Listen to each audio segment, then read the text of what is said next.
वेंकटेश्वर कहें या तिरुपति बालाजी, बालाजी महाराज को भगवान विष्णु का अवतार माना जाता है। दोस्तों, मैं आपको बता दूं कि तिरुपति बालाजी मंदिर में जो मूर्ति स्थापित है वो असली भगवान की मूर्ति है। जी हाँ, क्योंकि इस मूर्ति को किसी ने बनाया नहीं है, बल्कि ये खुद ही उत्पन्न हुई है। इतना ही नहीं, इस मूर्ति को जब आप सामने से देखेंगे तो आपको खुद मालूम पड़ जाएगा कि किस तरह आपको भगवान विष्णु के दर्शन हो रहे हैं। और तो और, मूर्ति में जो भगवान के बाल हैं वो कोई नकली बाल नहीं हैं, बल्कि असली बाल हैं जो कभी भी उलझते नहीं हैं और हमेशा मुलायम रहते हैं। दोस्तों, तिरुपति बालाजी की महिमा बहुत ही महान है। अगर आप इस मंदिर के चमत्कारों के बारे में और जानना चाहते हैं तो आप हमारे इस वीडियो को लास्ट तक जरूर देखें। हरे गोविंदा, हरे गोविंदा, हरे गोविंदा।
दोस्तों, मैं आपको बता दूं कि ऐसा माना जाता है भगवान विष्णु ने कुछ समय के लिए स्वामी पुष्करणी नामक तालाब के किनारे निवास किया था, जो कि आंध्र प्रदेश के चित्तूर जिले के तिरुमाला के पास स्थित है।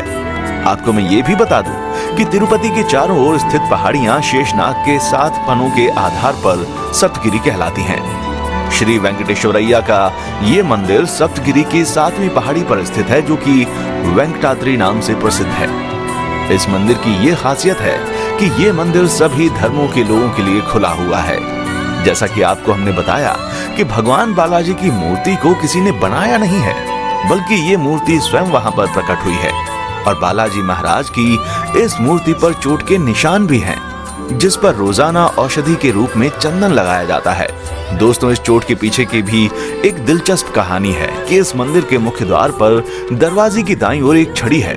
इस छड़ी के बारे में कहा जाता है कि बचपन में इसी छड़ी से भगवान बालाजी की पिटाई की गई थी, जिसके कारण उनकी ठोड़ी पर चोट लग गई थी। इसी वजह से आज तक उनकी ठोड़ी पर चंदन का लेप लगाया जाता है, ताकि उनके घाव को भरा जा सके।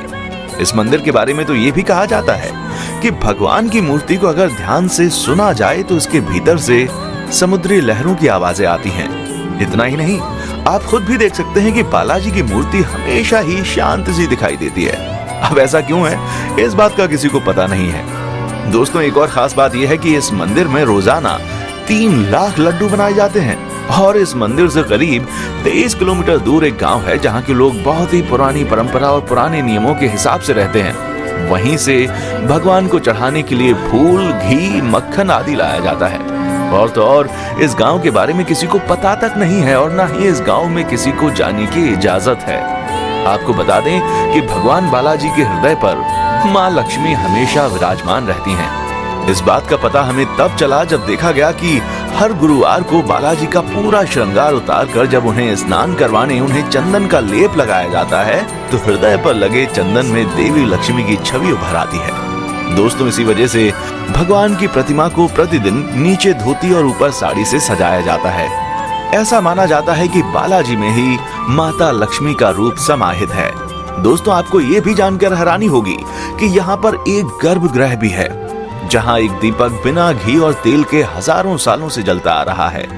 इस मंदिर की एक और हैरान कर देने वाली बात यह है कि जब भी आप इस मंदिर में विराजमान भगवान बालाजी की मूर्ति को उनके गर्भगृह में जाकर देखेंगे तो आपको उनकी मूर्ति गर्भगृह के मध्य में स्थित दिखाई देगी।